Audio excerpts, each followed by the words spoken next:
All right, good afternoon, everybody. Hello, hello. And welcome. Nice to see you all. And welcome to our session on leveraging DCTS for Sri Lanka. This is a joint event put together by the CBB and the Ceylon Chamber with the wonderful support of the FCDO UK, British High Commission here in Sri Lanka, JAF, and the Exporters Association of Sri Lanka. And our speakers today are, and we're going to do some speakers, and then we're going to do a panel session as well. Speakers today, we've got India Race and Jasmina Diri from the FCDO, your policy advisor on DCTS and economic advisor. And they're the people that live and breathe this every day. So they will share us their perspectives on it from the UK side of it. Then we've got Shiran from Ceylon Chamber, Chief Economist, who's going to share his perspectives from the Sri Lanka business side of things. And then we'll move on to a panel discussion. So we've got Johan Lawrence from Joint Apparel Forum to share the apparel side of things, and obviously apparel being a major export to the UK. We've got Mara Waters, who's Head of Trade for the British High Commission here in Sri Lanka, and give us some perspectives on looking for new outwards. We've got Pushpika Janhira, who's MD of Dips Products, obviously an exporter to the UK. And we've got Manji Sundaratne, who's the GM of Grego from Ceylon, Spices and Teas, and an expert in what it's like for an SME to export to the UK. Because obviously, it's all great and well for large businesses to all get together and discuss their issues, but the real growth and a lot of it is going to come from the SME sector. So looking forward to your perspectives. So what's today about? Well, obviously, first of all, let you just say welcome. This is HSBC's HQ here in Sri Lanka. The building's about 102 years old, and afterwards there's a little museum over there, which just recently celebrated our centenary in this building. We actually originally built this building, and we've been here consistently since then. So kind of just wanted to share that, but please do have a look. Some quite interesting artifacts over there. But today, what's the vibe? We're in a complex world of trade, and barriers are getting more and are getting more difficult. Now, DCTS actually decreases a lot of those barriers, and has actually removed a lot of those barriers and made trade work even better. The UK is already Sri Lanka's #2 trading partner, and the door has been open for quite some time, and if I view DCTS and this new development of DCS, it's now pushed the door so wide open you can see where the hinges were made. So that's what we want to talk about today. We've got about 70 or 80 of you in here, we've got about 100 odd on the Zoom and the Teams. This will be recorded, and the recordings will be put up on the CBB LinkedIn site and also on the Ceylon Chamber. Thank you, Your Excellency, for joining us. And we've also got the United Kingdom and Sri Lanka Chamber on as well by Zoom. So, without further ado, we will just get straight into what it's about, what's changed, and what's important for you to know. So at this point, hoping this all works, we should have Jasmina and India on the Zoom and the Teams, and over to you. Thank you for the large screen.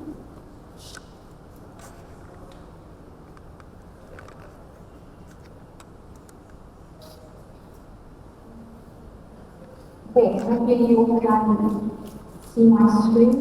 Do let me know. Not able to see all of the room, so. Yeah, I think you're good. You're good. We can see the screen. Thank you. Great, okay. First of all, thank you so much, Mark, for sort of outlining and introducing our wonderful session we're having today. I just also want to say a big thank you to the CCB, the Ceylon Chamber of Commerce, and our High Commission in Sri Lanka for organising this event, as well as HSBC for hosting this. So, as Mark said, we've made some really exciting changes. So we've gone even further from our already great offer, which will hopefully benefit businesses and exporters in Sri Lanka to help support their exports to the UK. So, by way of introduction, I'm Jasmina Diri. I'm a policy advisor at the Foreign and Development Office, working specifically on the Developing Countries Trading Scheme, or the DCTS, which we'll refer to. So we sit within a trade for development team, which I've been I will touch on quite briefly on what we do in the presentation as well. But before I kick off, I will hand over to my colleague India to introduce herself as well. Brilliant, thank you Yasmina, and hi everyone, it's a pleasure to be here today. My name is India Rose and I'm an economic advisor, also at the Foreign Commonwealth and Development Office. My role largely mirrors Yasmina, but I am responsible for all of the data which I'm going to talk you through later today. So it's fabulous to be here, thank you. Amazing. So just to sort of go over what we will be touching on today.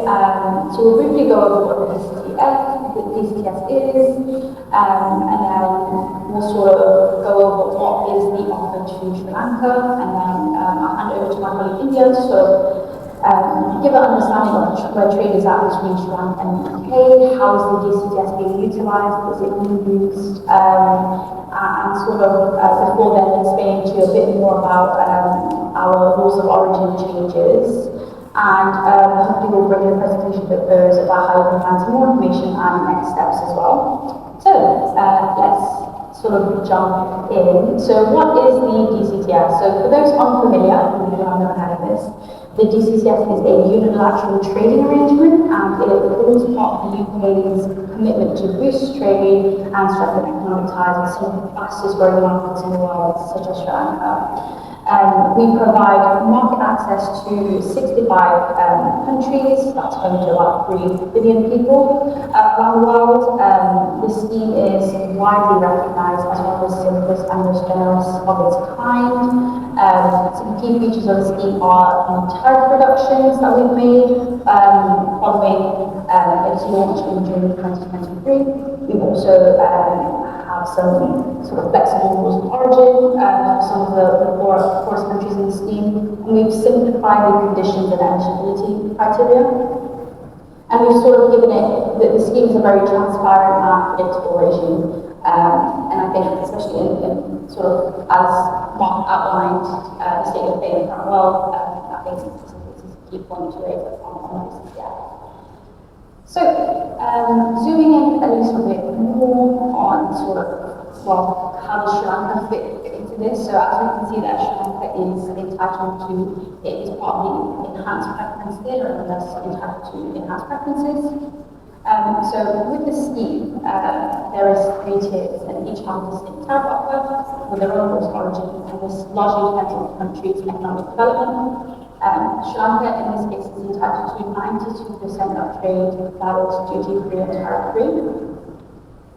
So hopefully that's sort of a bit of a background on what the scheme actually is. Also sort of a whistle-stop tour, but I think I'll hand over next to India to sort of talk a bit more about what trade is looking like between Sri Lanka and the UK. Brilliant, thank you so much, Yasmina. Before I delve into the data, I just want to quickly say I know that there were a few questions submitted to us previously. Where possible, we've tried to answer them throughout the presentation, but if there's anything that maybe we haven't covered, or I guess in particular, if there are any data-specific questions, it'd be greatly appreciated if these could either be popped in the chat or sent directly to the British High Commission. We can follow up with these afterwards, because there's a lot to get through, and some specific data questions. So, we'll have a look at the total, I guess, trade relationship between UK and Sri Lanka first before exploring the DCTS in detail. Without further ado, in the 4 quarters at the end of Q1 2025, total trade, so this is the value of both goods and services, exports and imports, was worth £1.5 billion. This is an increase of £7 million relative to the same time period the year before. So what's causing this?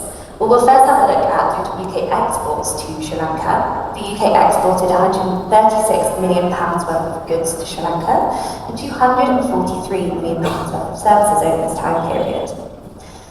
Of this, goods such as scientific instruments accounted for more than 80% of goods exports to Sri Lanka from the UK, along with notable exports of commodities relating to cars, manufacturers, and beverages and tobacco. But trade is a two-way relationship. Over the 4 quarters ending Q1 2025, the UK imported over £1 billion worth of goods and services from Sri Lanka, actually resulting in a UK trade deficit. In this period, The value of goods imported into the UK was greater than the value of services, worth £622 million, driven by imports related to clothing, scientific instruments, food and rubber. So this demonstrates both the value of goods and services trade between the two markets, and there's plenty more information on this on our trade and investment fact sheets, which I have linked in the slides if you'd like further information. But we're here today to talk about the DCTS. So Yasmina, please can go to the next slide. Since the beginning of the DCTS, the UK has imported more than £700 million worth of DCTS eligible goods from Sri Lanka, as Yasmina's talked through via the enhanced tip. First of all, there's a few things that I guess we should talk through. So let's look at these key takeaways. In the second year of the DCTS, so that's July 2024 to June 2025, the UK imported nearly £760 million worth of goods from Sri Lanka, an increase of 17% relative to the first year. So the first message here is that the value of goods imports from Sri Lanka into the UK has increased. However, this does not necessarily mean that these goods could enter the UK using the DCTS preferences, and this is represented between, I guess, the gap between the bar and the circles in the chart. For an import to be considered eligible for the scheme, there must be a preferential tariff available at the time of the point of entry that is lower than the tariff referred to the most favoured nation. So, there are quite a lot of goods actually that can enter the UK under the 0% tariff. Sorry, Yasmina, the slides seem to have been perfect. And then MFN. So, although it's not necessarily from the DCTS, they are still entering tariff-free. Yasmina, are we okay to go back to the previous slide, please? Perfect, thank you. Secondly, this graph clearly shows that the UK imports a lot of goods from Sri Lanka, which are actually eligible to enter under the DCTS. In the first year of the DCTS, 81% of the value of total imports, or goods imports, should I say, were eligible for preferences, or 85% of the total value of goods imports were eligible for preferential tariffs in the second year, both of which were worth more than £500 million each year. But I guess what we're really here to talk about is, okay, how is the DCTS being used? So this brings me to my final point. In absolute terms, the value of goods imports from Sri Lanka which utilise the available preferences increased from 329 million to 372. Noting the increase in total imports overall, this accounts for a relatively similar share of eligible imports across the 2 years. So, let's look at what products are driving these trade values before we look into the utilisation in more detail. In the past year of the DCTS, the highest value imports from Sri Lanka into the UK were driven by articles of clothing, machinery and rubber. In some instances, such as chapters 61 and 62, which are one of our main garments goods chapters, actually the value of all imports entering the UK market were eligible to enter using preferential access. Comparatively, there were some relatively high value imports in products relating to optical, photographic, cinematographic and medical equipment, which is a bit of a mouthful, I apologise, as well as coffee and tea, where larger imports were not eligible for the DCTS. And this is due to this MFN saver point I was talking about earlier. There are some products, such as fermented black tea, other green tea, and non-brown cinnamon, for example, which are all high-value UK imports from Sri Lanka, but the tariff rate is 0% under the MFN. So there should still be tariff savings, albeit not directly from the DCTS. So, we've talked a bit about the eligibility of goods and the highest value imports. So, let's look at how these DCTS preferences are being used by exporters in Sri Lanka in more detail. Thinking back to the previous slide, there are examples of really high value imports which are eligible for these preferences. And I think the main message which I want us to take away from this slide is that where these preferences exist, Sri Lanka utilise them really well. There are some goods where nearly all eligible imports are utilising these preferences available to them. Looking at the slide here, such as fish, fruit and vegetables, and nuts, and animal, vegetable fats and oils. When looking at the top 10 goods chapters by utilisation, this accounts for 92% of the trade which entered the UK utilising the preferences, which is amazing. It really does reiterate that point of these are really high value and important sectors. But also, if we think about our garment sectors in particular, there's evidence that products such as cotton babies' clothes, cotton t-shirts, and men's trousers, where the value of utilisation is really, really large. In the case of cotton babies' clothes, this accounted for more than £53 million worth of imports utilising the preferences available to them in the last year. However, we understand that there are certain areas where perhaps utilisation could be improved. Yasmina, can we go to the next slide, please? Brilliant. There are many reasons why certain preferential tariffs are not being fully utilised. For example, preferences are not automatically applied when goods enter the UK. Exporters must apply for these, and further information on this process can be found on the gov.uk website. The slide shows a few example products of interest, and as we can see, the vast majority of underutilisation is concentrated in our garments industry. For example, £18 million worth of brassieres from Sri Lanka could not use DCTS preferences, and therefore were subject to a 6% tariff. Similarly, for a lot of other items of clothing, such as dresses, blouses, and men's underpants, a 12% tariff was applied. But we also understand that there are lots of reasons which also could impact this utilisation, and one of these could be the current rules of origin requirements. Unfortunately, the data does not allow us to unpick this in more detail, so we're only able to kind of present what is being utilised and maybe what is not. However, I'm really pleased to pass over to Yasmina, who is now going to talk through these changes in more detail that hopefully should boost this utilisation of the DCTS even further, and perhaps when we look at this data in a year's time, it will be an even, better picture than it is already. Yasmina, without further ado, I'll pass over to you to talk through what our new changes to the DCTS are. Thanks. Thank you, India. I think you really set the scene there about how, what our offer is to the DCTS and how it's being utilised and what are some of the blockers. And I think that's exactly why we've kind of come to this conclusion on how we can improve the offer, specifically to countries with similar contexts such as Sri Lanka, to help support the uptick in meeting those rules of origin, which might paint that picture of underutilisation of preferences. So, this was announced in the UK's trade strategy, and it follows on from the UK government's commitment to go even further on its trade and development offer to developing countries. So, I guess most relevant to Sri Lanka, we will further simplify the way the DCTS works for you, helping to support businesses to export to the UK, as well as supporting garment imports specifically, and regional integration in the area. And as you can see there, there's two main key changes there. One of which being to source, from more countries to, include imports from those countries to then manufacture and export the goods, and then also making it easy for garment manufacturers to actually make those goods. We also have some other changes to our trade and development offer.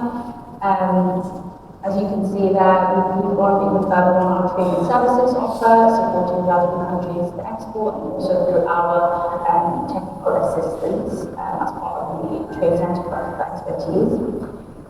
I guess, give the policy rationale on carrying these changes and how it relates to Sri Lanka. Garments trade is a vital source of income, as laid out by India about the trade that goes into chapter 61 and 62. It's a vital source of income and livelihood for many in Sri Lanka. However, businesses do find it difficult, as I said, to meet those rules and actually claim the preferences. So we hope with these improvements to the rules of origin, by making them simpler, that more garments from Sri Lanka will be able to meet the rules and then enjoy our 0% tariff. So, I've worked backwards on this. So I just wanted to first lay out what is actually, what is Sri Lanka currently, its rules of origin and what can it benefit. So if we look specifically on accumulation, so accumulation refers to the ability to count inputs from other countries and then say it's originating as its own. So for instance, as you can see there, we've got two sort of accumulation groups. Sri Lanka is in the South Asia group, so Sri Lanka will be able to source material input from either Bangladesh, Pakistan, India, and process it into the goods, and will still count as originating from Sri Lanka. As you can see there, it's quite a limited group. It's only sort of 5 other countries. We do have another group in Southeast Asia, but any time that importers want to use inputs from them, it's on a case-by-case application. So it's quite, from a compliance side, it's quite burdensome for them to source from elsewhere and be able to meet the rules of origin. So to sort of tackle this issue, we've sort of created a new and improved Asia accumulation group. So we've merged the two existing groups that we have in South Asia and Southeast Asia, and we've also included 6 more countries. This means that now Sri Lanka can source from up to 18 countries inputs into their goods, granted that sort of processing requirements are met as well, and it would still count as originating from Sri Lanka and therefore count to claim preferences. And sort of what this means as well is for the first time businesses can source inputs from countries like Indonesia and Vietnam. I should say that in the case of Vietnam, it is one-way accumulation, so Sri Lanka can source from Vietnam, but Vietnam can source from Sri Lanka, unless, under the terms of the FDA. And this is for all goods, I should say. It's which will bring me on to the next slide on garments. So, this second change is more specific to our product-specific rules for garments.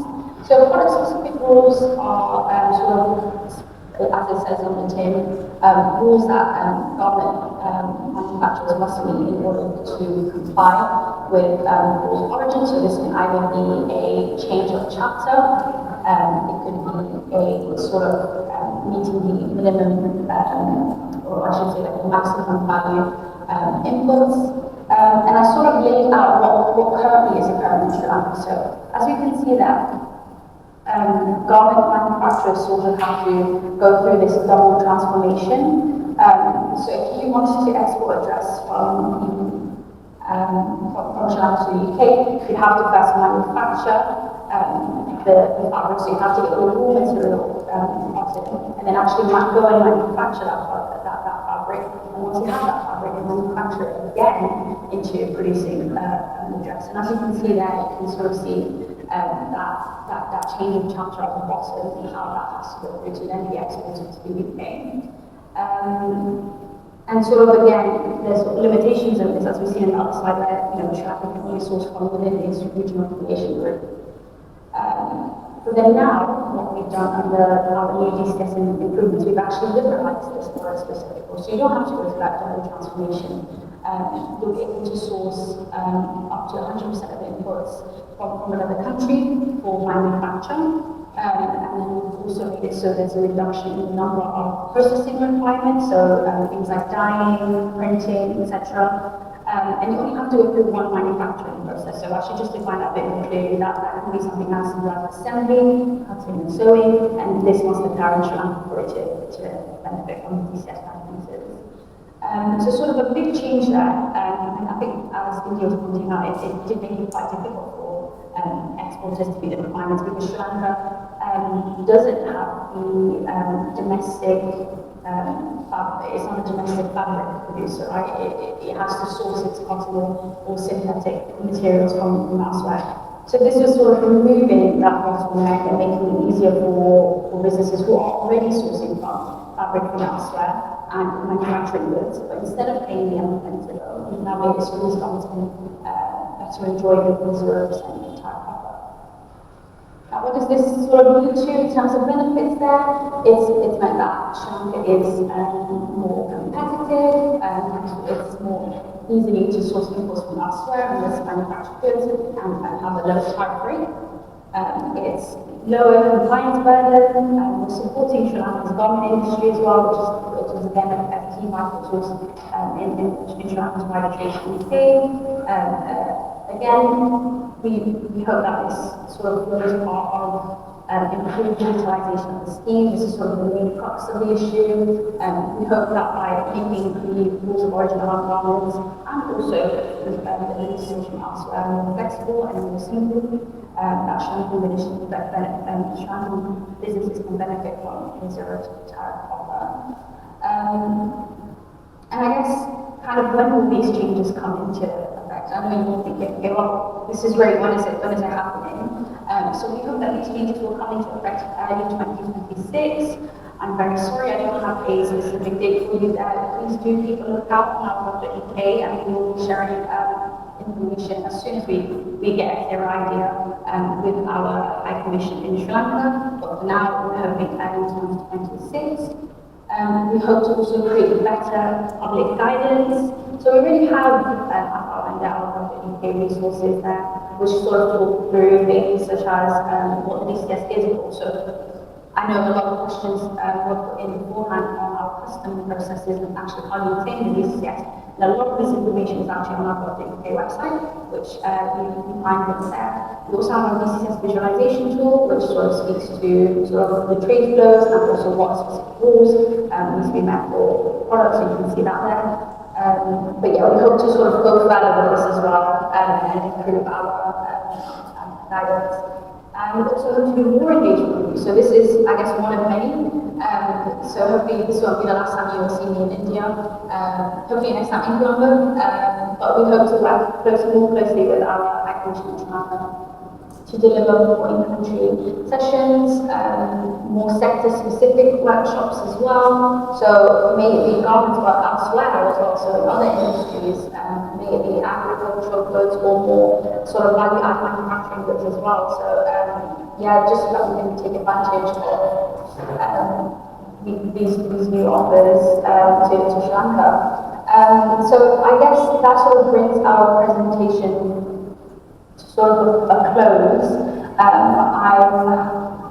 I'm sort of, I hope you all found that really informative and insightful. And as Andy mentioned, if you have any further questions, please do go to our High Commission and we'll be able to help tackle some of these questions. But yeah, thank you all so much. I will stop there and hand back over to Mark. India, thank you very much indeed, and I think we've got a lot of colour there, we've got a lot of depth, and also you can see there's a lot that we all need to understand, so let's kind of dive into that a little bit more, and quite clearly some signposting there to visualization tools, more details coming in 2026. So let's continue with that journey. So for now, I think we've heard some of the detail, we've heard the theory behind it, we've heard some of the planning. I'll pass over to Shiran to give a bit of perspective from the Sri Lanka side of things. Shiran. Thank you, Mark, and thank you to CBP and HSBC for putting together this event. So I think we're just picking up on what the UK team was mentioning, pick up from there as well. But I think just to highlight the opportunity, even though we're exporting close to $1 billion from the UK, from Sri Lanka to the UK, if we look at UK's import basket, more than 50% of that is from the non-EU countries. And when you look further from that, where is it coming from to see? So certain sourcing strategies, you can see a lot of it is coming from the Southeast Asia side of it. Of course, China dominates. But you're also seeing others like India, Pakistan, Malaysia. So a lot of these accumulation partners are some of the biggest some of the bigger importing origin countries for the UK. And you can see the kind of diversified exports that they are sending relative to what we are sending at the moment. If you look at rubber, for example, which is a predominant export in Sri Lanka, Thailand is the biggest supplier of natural rubber. Thailand is not in this accumulation category, so that's potentially positive for us. Seafood, Vietnam is and their accumulation partner, but it's only one way in that sense. But the idea here is, I think there's a big opportunity not only just to get tariff advantage, but also to grow in absolute terms.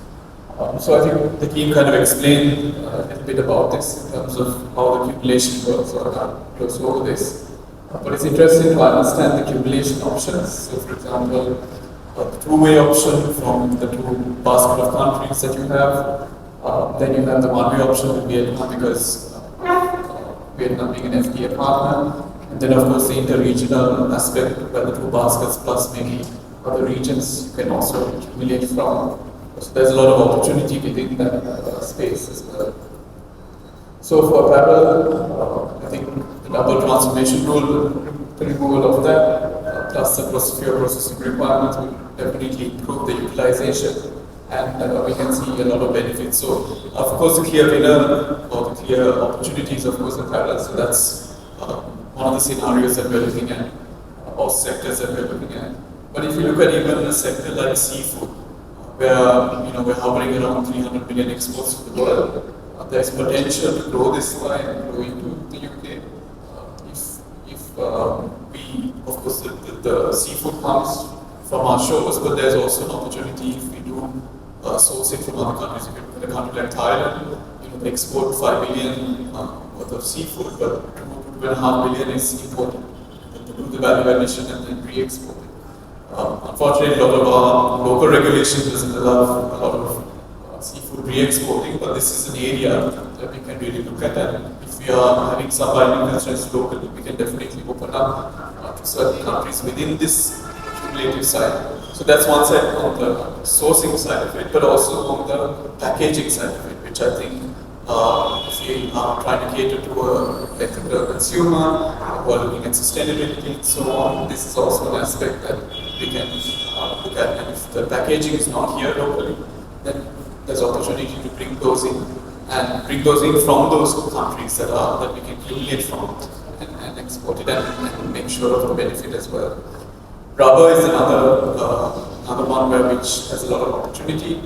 Here the MFN rates depends on the different HS code classification of the product type that you get into. So solid tire and rubber gloves are just two examples of it.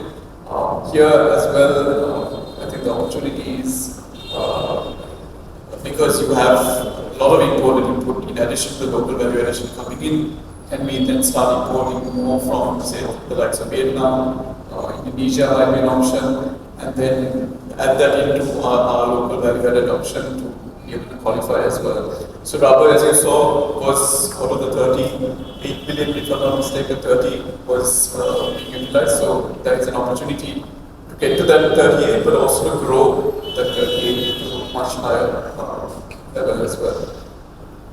The other, interestingly, is also coconut. So I think what you're seeing with the rubber and the coconut story and seafood within the agricultural space is something like coconut, where what is grown in Sri Lanka, the domestic consumption is about 60-70%, and only 30% remains for export. And I think a lot of our exporters are seeing much more demand but can't keep up. And that's why you saw earlier this year the government opening up for importing coconut kernel. But if, for example, that is extended further, and the sourcing for that, some of the restrictions are relaxed a little bit more, there is an opportunity, for example, to source from the likes of Philippines, which then you can add to your accumulating factor as well. So I think this is another product space that really can come into play. At the moment, if you look at it, a lot of the MFNs are already at zero, so there isn't that much of benefits, but if you look at more the value added segment, there seems to be a big tariff benefit if you hit the mark on these areas. So the other kind of unknown at this point, and this is what we'll have to see when the regulations come out. Apparel, I think it's clear in terms of the value-added component, and I think Jasmine and India kind of explained that. But for seafood, rubber, and coconut, presently you have these kind of local value-added thresholds.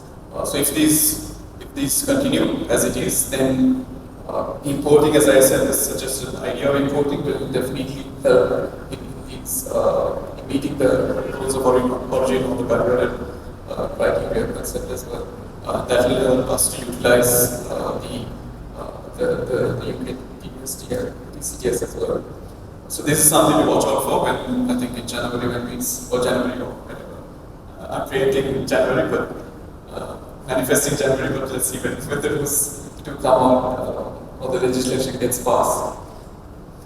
And I think beyond just the UK, I think it's also the Sri Lanka's FTA strategy as a whole. So if you look at Sri Lanka, if you look at our South Asian partners, we have India, we have Pakistan, we're thinking of PTA with Bangladesh, Singapore is on board, ASEAN, we have Thailand signed but not ratified, Indonesia is also kind of is interested, then other partners like Vietnam have their own FTAs. So I think in terms of your trading strategy, these are things to look out for, where Sri Lanka goes, where our negotiation strategies go, and what are some of the sectors which might open up for better import from, for example, India. Maybe some of these imports can come at a lower duty, for example, being sourced to Sri Lanka through an FTA. If Thailand, for example, gets activated, how can that come into fruition? Indonesia, for example, if that happens. So I think these are things to look out for in the entire mix of it. So not only just thinking of UK as of course your end market, but how can you utilize the regional trade agreements for it as well. So just my last slide in terms of thinking through this as a concept. I think of course your product is your product, and how you source it, it really depends on your company's strategy. But I think understanding the rules of origin for the different components, whether there is an optimal regional sourcing strategy, if you all are facing constraints, can that be now brought in from other countries? Does the local law allow it? We have quotas and things like that. What are the standards? There is also standards when you, of course, export to countries like the UK, and then finally claiming the preference. So broadly, I think these are the 3-4 steps just to think through and strategize. So that's it. I hope Mark I covered in 5 minutes. Thank you. Thank you very much. Right, I think we've thrown an awful lot of information at you, and we've thrown a lot at you about what it involves, and numbers and categories and so on. And I think I'd like to ask the panel to come up and join, please. So Mara, Johan, Pushka and Manji. And just to try and bring a little bit of this to life as to how this actually will work and what this kind of means. So please grab a seat. Hopefully we've got the door shut now, so we don't have to listen. Right, excellent. We'll get straight into it. So Mara, we heard from some of your colleagues, obviously about what this all involves and so on. So, I suppose first question, how does the UK government see Sri Lanka positioning itself under the DCTS, particularly compared to regional peers like Bangladesh and Vietnam? Thanks, Mark. Let me start actually by just congratulating, thanking lots of people in this room and lots of people online for your engagement with the Developing Countries Trading Scheme since it launched in 2023. Many of you have fed in lots of research and analysis, suggestions and evidence for why it's not working as well as it could do for you, and all of that has been fed back to our policy team back in HQ, and they've been working quite hard over the last year or so to factor that into these upcoming changes, and it looks like lots of it has paid off. So a big thank you and congratulations for that. I think out of the 65 countries that currently make up and benefit from the Developing Countries Trading Scheme, the upcoming changes will likely, Sri Lanka will be one of the better countries coming out of it. Sri Lanka will really benefit from these upcoming changes for lots of the reasons that have already been explained, particularly the garment and apparel sector. When we're thinking about comparison with sort of regional competitors, first thing to say is all countries in the enhanced preference category are treated the same, so there's nothing sort of special for a particular country. But particularly in the garment space with rules of origin, Sri Lanka is now or will be, once the changes come into force, on an equal footing with countries like Bangladesh currently as an LDC. So that's definitely, a positive coming out of this. We obviously, the one agreement, I guess, that hasn't been mentioned yet, but you may be aware of, is that the UK has recently signed an FTA with India. That will obviously take some time to come into force, but again, the Developing Countries Trading Scheme and the upcoming changes to it will mean that Sri Lanka is also able to trade on an equal footing, in comparison to countries like India as well. So it's essentially sort of leveling the playing field for a market like Sri Lanka. And then finally on this, I think I'd say Sri Lanka has a competitive advantage. It has a unique selling point for lots of its exports. So I really encourage you all to take advantage of that. And that's broader than just sort of the value add that is done to various products. It's the wider business environment, ease of doing business here in Sri Lanka, trade facilitation, and all the measures that need to be put in place to help facilitate export out of Sri Lanka. Its logistical strengths, given its strategic location. So I just encourage everyone, both businesses but also government, to really capitalise on that. And when the changes come into force, take advantage of the fact that Sri Lanka now does have this advantage with the upcoming changes and make the most of it. Great answer, thank you. And Mara, I think we have to also thank you for you talked about all the collaboration and the listening, and thank you for listening to everybody's opinion. Thank you for taking that on board, and thank you for taking that forward, because that sort of collaboration is fantastic, and it's great to see what an outcome that is achieved, and it's so tangible as well. And also, as I think as you made the point there are now, Sri Lanka is very well positioned to take advantage, and it's now in our shoes to do so. So I think on that note, let's start with apparel. You said it's the largest export. So Johan, apparel has obviously been Sri Lanka's top export to the UK. How will, I'm not going to say can, how will the industry further leverage DCTS rules of origin accumulation to strengthen competitiveness? Crossing us here, and to echo our thanks to the UK team for taking on board the conversations and the representations that were made in this respect. I think it's important to point out that the new DCTS scheme will be the most beneficial preferential trading agreement that Sri Lanka has, period. None of the other schemes that we have actually hold candle to it. So it really does put it right at the top in terms of the schemes that Sri Lanka benefits from. So in terms of apparel, I think looking at, particularly when you look at some data that was presented, you struggle to be around that sort of 50% utilization mark. I think on the latest number it's about 58, that's moved along. But if you look at it, there's quite a difference between knitted and woven, and this is because there isn't a woven fabric base in Sri Lanka. And it's not a base that we can build easily because there are a number of restrictions in terms of size of plants, water, etc. So what this does is actually opens up a massive sector. So if you take the woven sector, which where the utilization has been low, as Mara mentioned, putting Sri Lanka on an equivalent with the countries that benefit from the comprehensive scheme really is a game changer for Sri Lanka. And I think the fact that, so it's the two things we've talked about. One is the widening of the scheme and then the removal of the double transformation requirement. What this effectively means is that really for apparel in its entirety and for woven particularly, it suddenly opens up a huge market. The benefit is that this will come into play immediately because we already have that product being manufactured, it's just that it doesn't qualify. So that woven figure, which I think is 46%, will immediately shoot up to 100 overnight. And that in itself will then open up opportunities for Sri Lanka to expand its growth across the range. So the beauty of this is a lot of the hard work is already done. We have the suppliers, the product is in place. So it immediately makes this product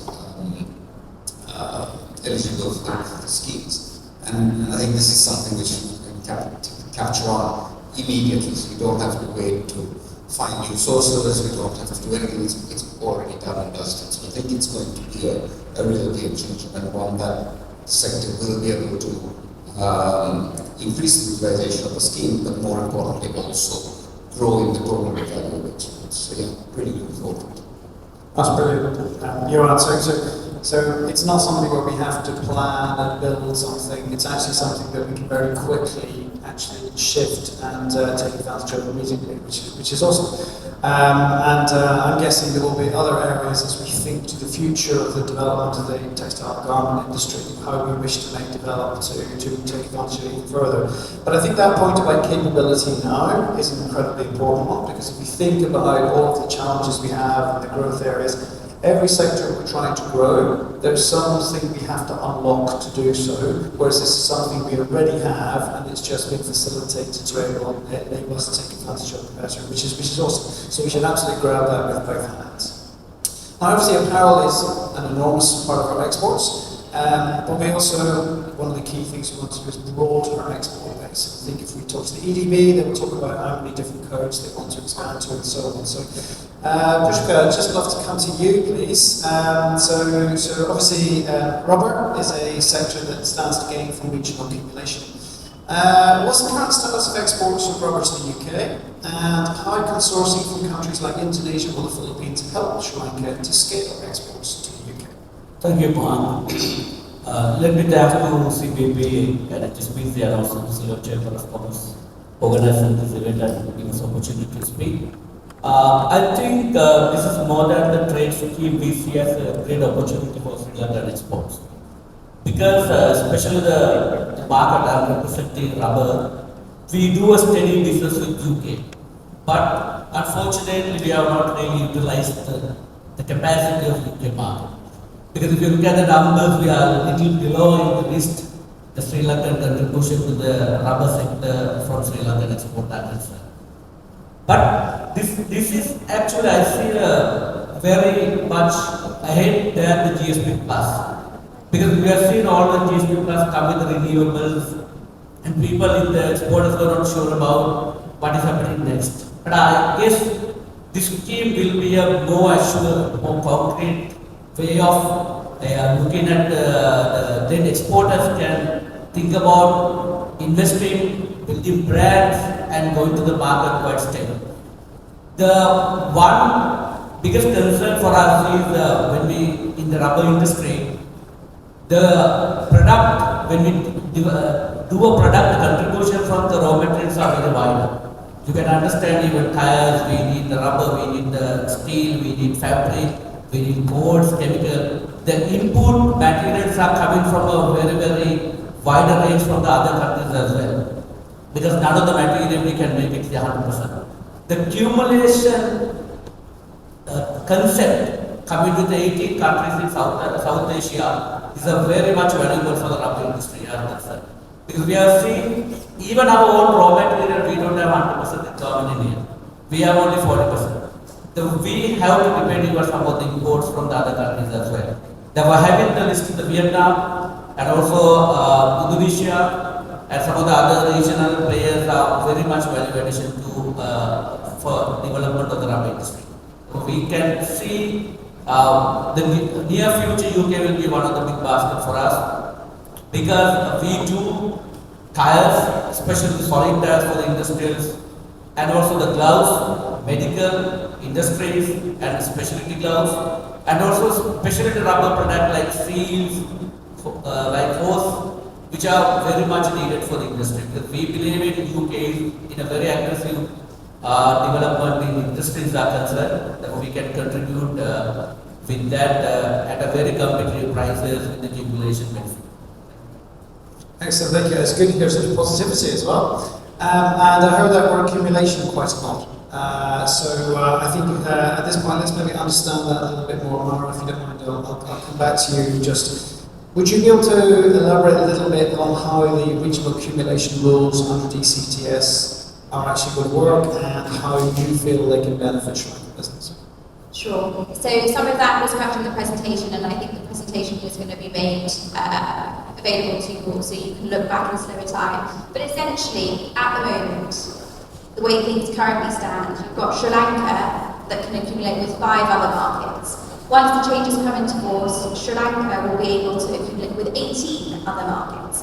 And so automatically the number of markets that Sri Lanka can source inputs from and then manufacture here for export and still be, and that final export product can still be considered as originating in Sri Lanka, will expand. So I'll leave it at that for now, Mark. No, that's brilliant, and thank you.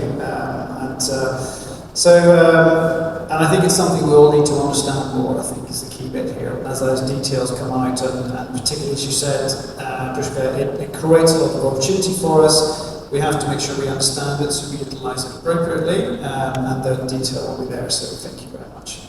Now I'd like to come a little bit to the SME side of things, please. And one of the things I couldn't help noticing was one of the categories which had the least utilisation was tea and spices, if I remember reading that. So I thought, that's excellent, I'm going to ask you this question. Obviously, as an SME exporter of tea and spices, what has your journey been like in entering and sustaining a presence in the UK market? So, we started during the pandemic, effectively, and we are a 100% export-based company. So mainly we go for trade shows.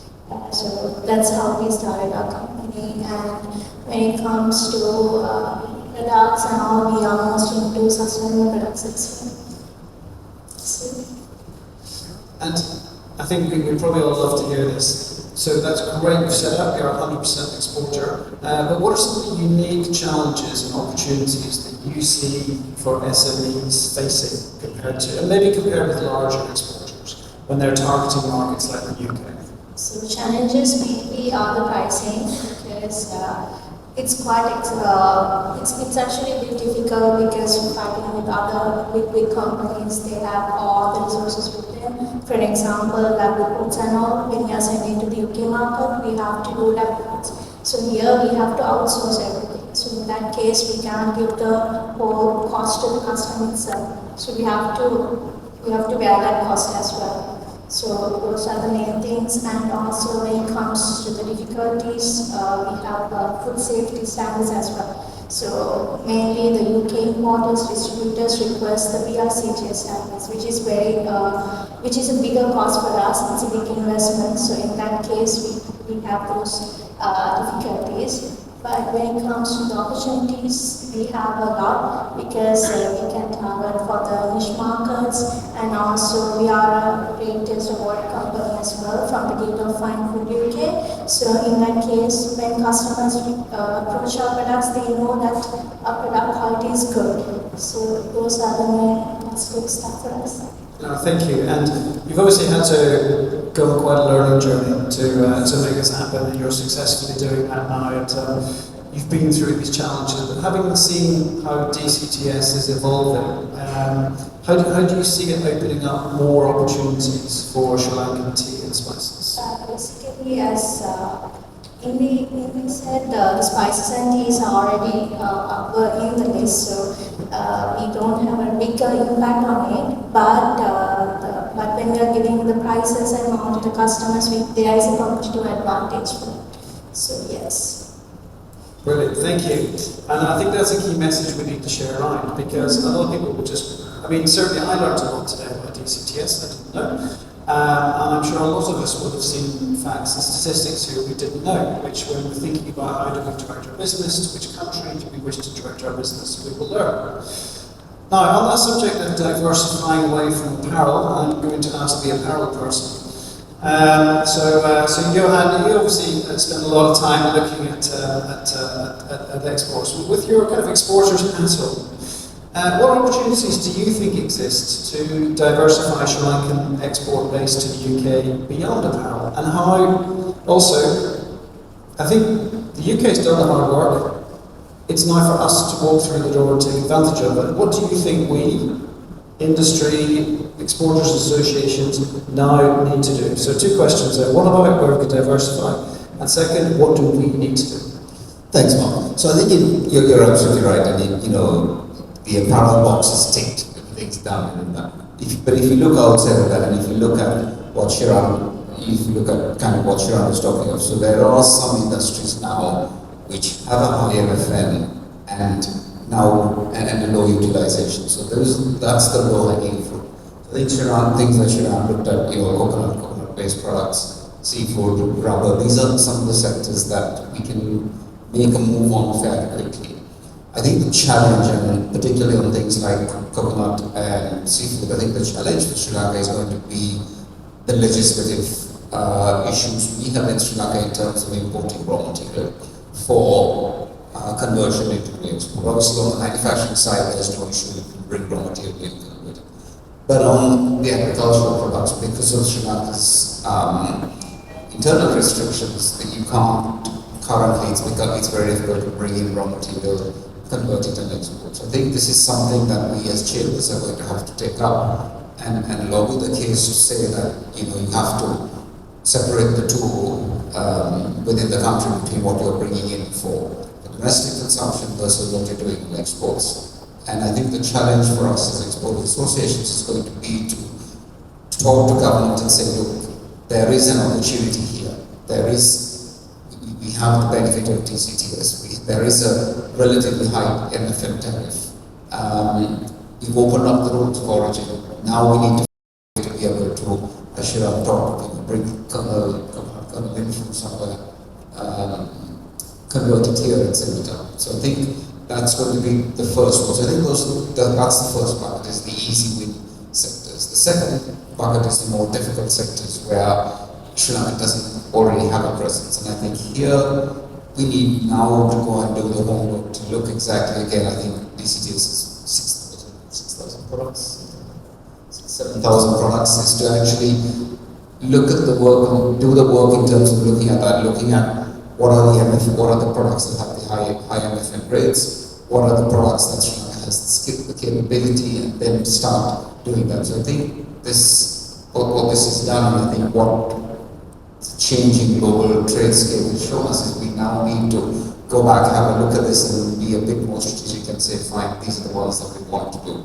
I think, Sri Lanka has always said, yes, we need to widen the basket, and a lot of people quote examples from Vietnam or somewhere else and say this is how they've done it. What worked for those countries may or may not work for us. I think we can't just automatically assume that just because electronics was big in Malaysia and Vietnam, that are big in Sri Lanka. I think it's a different world that we live in now, and we now need to sit down, have a long strategic think, work with policymakers so that we can then strategically start aligning what we do next. We have a lot of work to be done on our side now.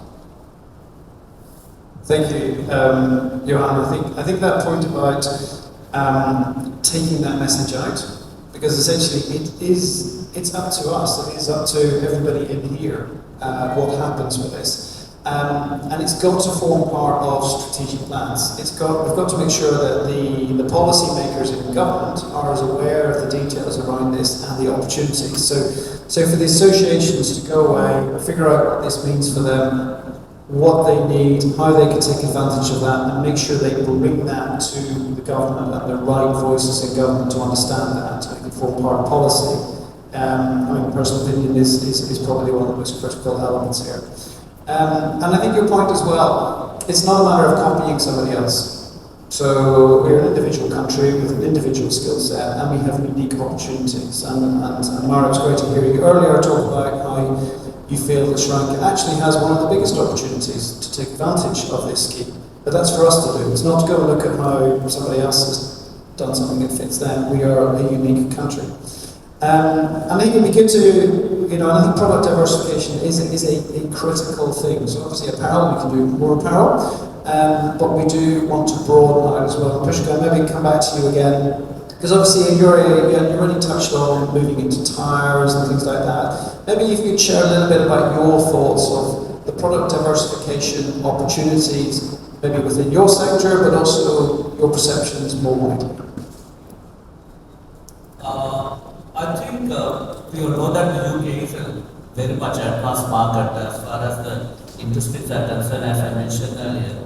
We, from the rubber side, we do very advanced products to the UK markets, some of the specialty products.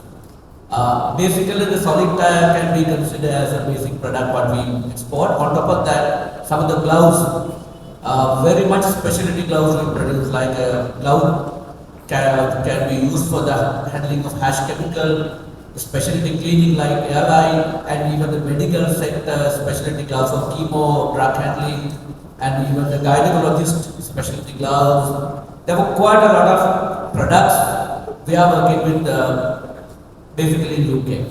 Because what we understood here, Sri Lanka is not a volume make at all. We are a country not manufacturing the huge volume.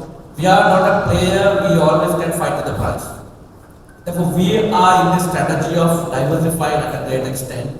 Go for a niche market, go for a high value added. We are always trying to say we are not just a product supplier, we are a solution provider. Because most of the industries are extensively investing on R&D. Because we believe in, even in the crisis coming in even US, we are not much impacted because of the product range we are. Therefore, we are very much aggressively on the diversification market at this point of time, I can say. Therefore, we can explore UK market at a great extent with this DCTS scheme, because I believe Sri Lanka got the right product basket which can be marketed, get the bigger market in future. Pushkar, thank you. And I think you've also really reinforced that point. You talked about it's not about the biggest volume, because we're never going to be the biggest volume. It's not about being necessarily the cheapest. It's about, and that niche, and I would maybe challenge niche to say just choosing very carefully. And I think the key message that really comes out to me through all this is we need to choose very carefully. Johan, you talked about the associations getting together and understanding what the strategy should be, understanding the key segments and taking that to the policymakers. Choose carefully, understand it and go deep. And I think you think about everything that everybody said, and what you were saying as well, it's about choosing where there's an advantage, choosing where we can make a sustainable advantage and focusing on that. Now, we are running out of time slightly, but before I come to you with a final question, any questions? Because we had a lot of questions in advance, and as Mara said, a lot of those have actually been answered during the presentations, and Mara, you've answered them as well, so thank you. And did you say that deck is going to be, or a version of that deck will be shared? It will be. All right, excellent. So any questions from the audience? Oh, well done.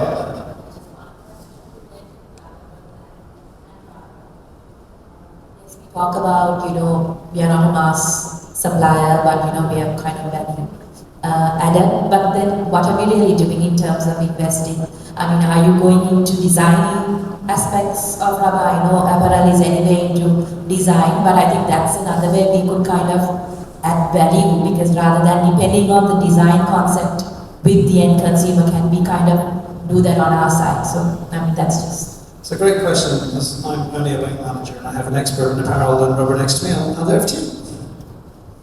So thanks. I think you're absolutely right. And if you look at apparel, this is what we've done. In terms of the offer that we've given to our customers, it's about widening it. So at the front end, you have design, you have product development, and I think we have a number of instances where brands now have commitments with arrangements with companies here to develop product, to create product. That also extends on the other end of the supply chain, so right through to logistics, 3PL, 4PL. So the idea is that because we are small in terms of what we offer in manufacturing, if we widen that range, so by making that offer and trying to then present an offer to customers that make a compelling case for students. So absolutely right. This area, design, product development, fabric development, garment technology, fit technology, these are all areas which are quite specialized and areas which has been making headway in to be able to offer that full package to customers. So yeah, it's very much part of the strategy. Yeah, as far as the numbers concerned, we are doing the innovations of the value-added product. Not only that, we are adding a quite of social compliances as well as sustainability stories. The UK is one of the market which always seek the sustainability. Because the sustainability aspect, quite a big demand coming from that, even if we do the biodegradable gloves. But these kind of products, they are willing to pay an additional premium on the product.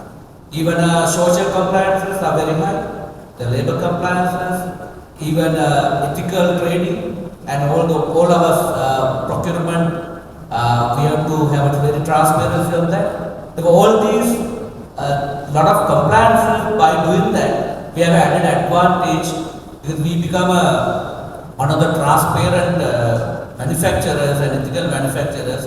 which can be claimed additional competition edge than the other players post product. Okay. Far away. Tasim is my boss, so one of the things that he kind of tells me is we have to focus on co-branding. So I'm not too sure whether we've kind of started on something, but that's something we would be very happy to, collaborate with. For example, we do Baramandi, so can we do tea-infused value additions? There's so much of things that we would love to kind of participate, so something for us to take away most possibly. And thank you for that. That's an intriguing combination of Baramandi and tea. I'm going to defer to the experts. I'm not going to put you on the spot. On that note, I think, but I love the creativity. Thank you. I think at this point, just before I wrap up, if I can ask for just one final comment from everybody, you can answer when you're ready. What are you most excited about from the opportunities being created by DCTS, and what do you think we really have to be careful of and make sure we get right to do it right? So whenever you're ready to answer. So I think it's an easy one from an apparel perspective. I'm really excited about the fact that Sri Lanka will have the ability to compete on even terms with LDC countries. This has been our ask right along, because that is our competition. So I'm absolutely thrilled that we do that. The one we have to be careful of, and this is one we will pick up again with policymakers, is how we make sure that we don't allow for famous word transshipment things to come through, people to use this as an opportunity. I think we have to make sure that we put the right checks and balances in place to ensure that we are remaining 100% compliant in that respect. That's something that I think we're going to have to look at quite carefully and make sure that we don't fall for it. Go next, and I'm probably speaking also on behalf of the team back in the UK. But one thing that excites me the most is seeing the utilisation rates of this scheme increase. Because since the scheme has been enforced, Sri Lanka has underutilised the scheme. So with these changes, we hope to see those rates go up, and also to hear about all the success stories of businesses that are making the most of it. So once the changes do come into force, we'd love to hear about those success stories. So please do share them with us, so we can feed that back to the team in the UK, who've worked quite hard at making these changes as possible. And then something to really think about, I think, is what does the UK consumer, UK buyer require? What are the requirements of the people that you are essentially selling to? And just a couple of insights there of, based on some studies that have been done with the UK customer base and buyer base. Quality and standards is really important. I know we've touched on that. Reliability, we're not very risk averse, we are risk averse, so we don't like taking risks, so having reliable, trustworthy partners who can fulfill the capacity and the requirements that we require will stand out to us. And then you touched on it in your comments, ethical trading considerations and sustainability, that's very much on the agenda of the UK consumer and buyer. So just bearing those things in mind and factoring those into your plans. Thank you. But I can say, even though this accumulation benefit is there among 18 countries, Sri Lanka should capitalize much more value addition without relaxing on that. We have to find a way accumulating more and more value addition in the country itself, because of we can make a better product, better pricing with our own accumulation can be increased. And also the other thing I can say, with accumulation we have a lot of transparency need to be done on the sustainable procurement. Because the documentation, I think digitalization may be one option, because there will be a lot of track records to be shown. How much we buy, what value, what quantity we use, what we are sources. There will be quite a lot of work to be done on the sourcing as well. So these things need to be kept in mind because we want to do a long-term business development to UK buyers. We know some of the buyers we tied up with are going to be very long-term. Therefore, that long-term sustainability mindset need to be come here with the benefit you are going to derive from DCTS. Thank you. What I would suggest is that we can do more value-added products and also work on artisan products as well. So we are promoting very healthy ones as well. And the negative, I think we have to really think about the quality, because at the end what matters is we have to give a quality product to the end customer. So I think we really have to focus on that as well. Excellent, great cover there. I mean, customer focus being everything. None of us has a divine right to sell our products anywhere. Customers need to want to buy them. So I think, I mean, if I was to summarise here, I mean, we've had a lot of detail here, but we've also, let's be honest, this is an amazing opportunity. It's very clear. This comes from us from a group of people at the High Commission and the FCDO who have clearly worked very hard and listened very hard and have put something incredibly positive out for us. However, it's entirely up to us what we do with it. And we've talked about being clear about where those opportunities are, making sure that we get those opportunities lined up with policymakers, making sure that whatever we choose to do, the customer wants, the customer needs, and that we do with high quality and consistency. So I think there's a lot for us to think about there. The door is clearly very wide open, but we have to think very carefully and plan well how we walk through it. I think would be my summary. So just at this point, I'd like to say a huge thanks to Jasmina and India. I think you're probably still on here. To Pushkar, to Mara, to Johan and Manji, thank you very much. To Shiran and the CCC. We're also joined by Her Excellency, British High Commissioner Andrew. Thank you very much for joining us and showing your support, sir. And Boubacar, the CEO of the Salon Chamber. Thank you. There you are, sir. So I mean, this is a team effort putting these things on. There's a lot here. The video of this will be made available on the CBB LinkedIn page as well as the Salon Chamber. And the documents, whenever they're ready, Mara will get those sent out as well. So I hope today we've been able to give you a in-depth analysis, as it is today. It's obviously still more to come. An in-depth analysis of what's coming, when, how it looks, get you thinking about the opportunities, but more critically, what we have to do, because it's for us to make this successful. It's absolutely for us to make this successful. So at this point, just a huge thanks to the team for putting this all on, and then we obviously have now refreshments and food and some networking, but thank you very much everybody, and enjoy the rest of your day. Thank you.